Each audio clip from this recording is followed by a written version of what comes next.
Hello, I'm Lieutenant Matt Stonebreaker, Public Information Officer for the Richmond Police Department.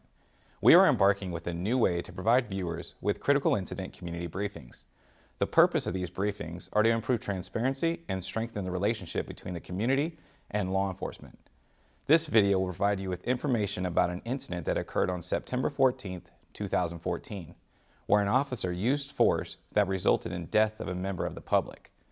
You are about to witness video footage and learn about evidence and police procedures to better understand what occurred based on information learned during the investigation of this incident. The Richmond Police Department conducts thorough investigations. Every time an officer uses force, the incident is reviewed by a committee to determine if the officer performed their duties within the scope of our policy. Anytime a police encounter results in death, the Contra Costa County Protocol is enacted and investigators with the District Attorney's Office become involved and lead investigative efforts. However, we do not draw any conclusions about whether the officer's actions were consistent with our policies and law until all the facts are known and the investigation is completed. Viewer discretion is advised, as the images and information you are about to see may be graphic and disturbing. When a police officer uses force to arrest a suspect or defend against an attack, it can be difficult to watch. In addition, there may be strong language used by those shown in the video. Viewer discretion is advised, especially for young children and sensitive viewers. This event occurred on September 14, 2014 at Uncle Sam's Liquor, located at 3322 Cutting Boulevard. The liquor outlet was a location of emphasis for beat officers as it was a source of a higher than normal amount of service calls. This footage has not been altered from its original form besides blurred redaction information legally required for the purposes of privacy protection. Now you are about to see video footage obtained from CCTV system of Uncle Sam's Liquors.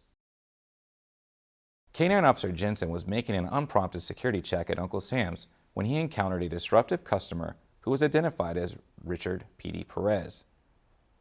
Perez was extremely intoxicated and had caused a disturbance at the business as he attempted to convince the store clerk to give him more alcohol on store credit.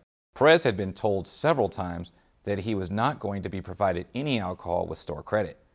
Perez was also told that he needed to leave the business or the police would be called. According to the clerk, Perez had been in and out most of the day acquiring liquor.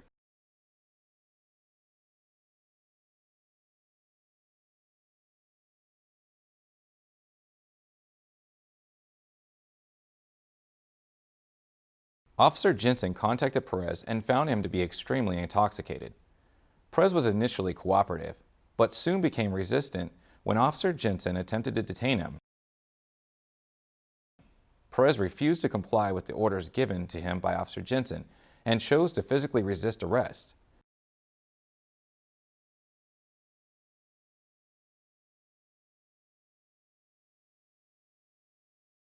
If you look closely, you can see Officer Jensen and the suspect in a physical altercation outside of the store. All forms of assaults against police officers are serious felony crimes, and such acts represent grave, imminent danger to the victimized officer, in part because whether or not the assailant is armed, all the defense weapons an officer carries becomes exposed and susceptible to takeaway and used against him or her. As you continue to watch, you can observe Perez continue to resist Officer Jensen. Perez fails to comply with verbal commands given by Officer Jensen. After Officer Jensen breaks away from Perez, creating distance and allowing him to pull out his duty firearm. Officer Jensen eventually pushed away from Perez and then fired his duty firearm, striking Perez 3 times in the abdomen. Once wounded, Perez stumbled into Uncle Sam's Liquor where he collapsed and succumbed to his injuries. Officer Jensen radioed that he had been involved in a shooting and needed assistance. Medical personnel and RPD officers arrived to the scene. Emergency medical personnel provided Perez with life-saving emergency assistance to no avail. They pronounced him deceased at 12:22 a.m. As with all officer-involved deaths, the county protocol was initiated to thoroughly investigate the incident. All Richmond PD officers are required to wear and activate body-worn cameras during any level enforcement action. At the time of this incident, Richmond PD officers had not been issued, nor were they required to wear body-worn camera devices.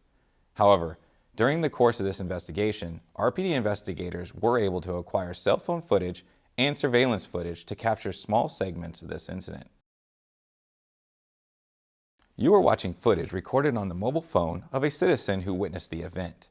The video was recorded in 3 10-second segments for the purposes of Snapchat. This footage has not been altered from its original form besides blurred redaction information legally required for the purposes of privacy protection. Back up! I'm sorry. Why you do that? Why you do that, bruh? For real, they shot. This incident, as standard in all officer-involved shootings, was subject to multiple investigations taken on by the Richmond Police Department, the Contra Costa County District Attorney's Office, and the Contra Costa County Coroner's Office.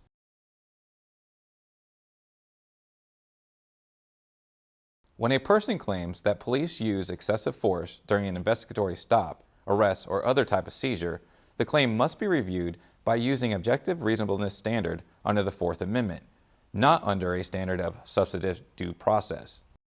Judged through the perspective of a reasonable officer with the same or similar training and experience, facing similar circumstances, or act the same way, or use similar judgment. 2. Based on the totality of facts known to the officer at the time of the force was applied. No matter how compelling the evidence is to be found later, no hindsight evaluation. 3. Based on the facts known to the officer without regard to the underlying intent or motivation. 4. Based on the knowledge that the officer acted properly under the established law at the time. During the investigation of this incident, case law was used to determine if Officer Jensen's use of force was reasonable based on the information he knew at the time of the incident. The District Attorney's Office determined that Officer Jensen's actions were in line with the scope of his duties.